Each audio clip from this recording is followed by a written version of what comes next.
Yeah. Dignité. Ah, kuron la defa ngongi be YN boiserie yaay nafi. Gaaw leen gaaw. Cheikh Cosmétique indi na li ngeen doom laaj.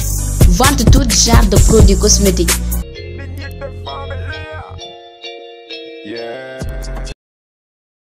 Artistou Bamba dik na yow dangay no.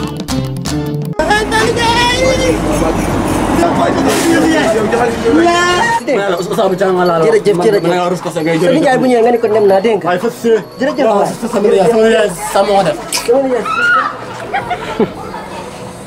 xale bu bëggee gudd fan day respecté mag day sàkku. Ba heure bi ngop ñëwugul.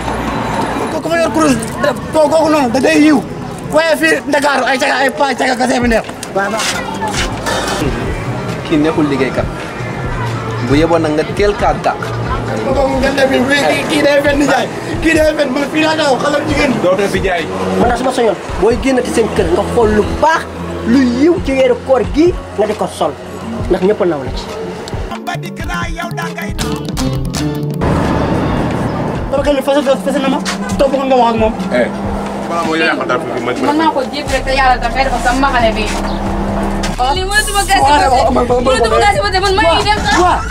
waaw moo tax xaw naa dee.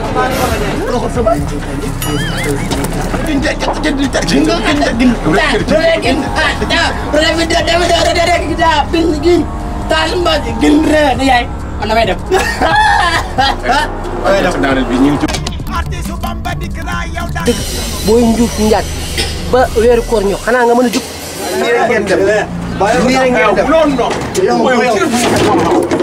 yow jibee ku mën a fen la. waay wala yaay. yow soxna si. gis nga yow bàyyi kii dafa am jabar. man mosuma koo wax. yéen lii rek ngeen di def. di nangu jëkkër jàmbur. bu dépassé de. ma ne la bàyyi leen mu ci poos jàmbur laa.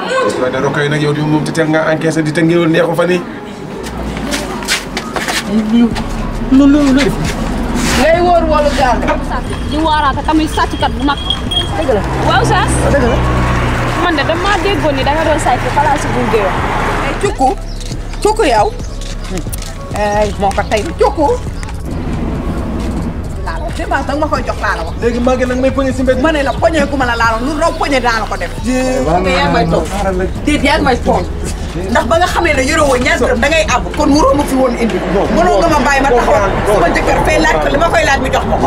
waaye yaa ma même indi ma fii ne danga may jox su sutura te jox ko nii ngeen di def. Like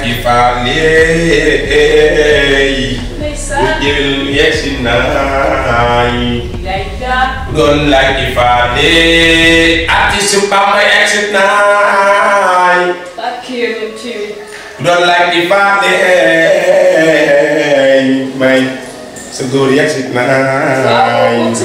doo sàcc sa ndom le da dekonte ki dekonte kanal bi dekonte ko konte kanal bi Artistou Bamba dik na yow dangay no.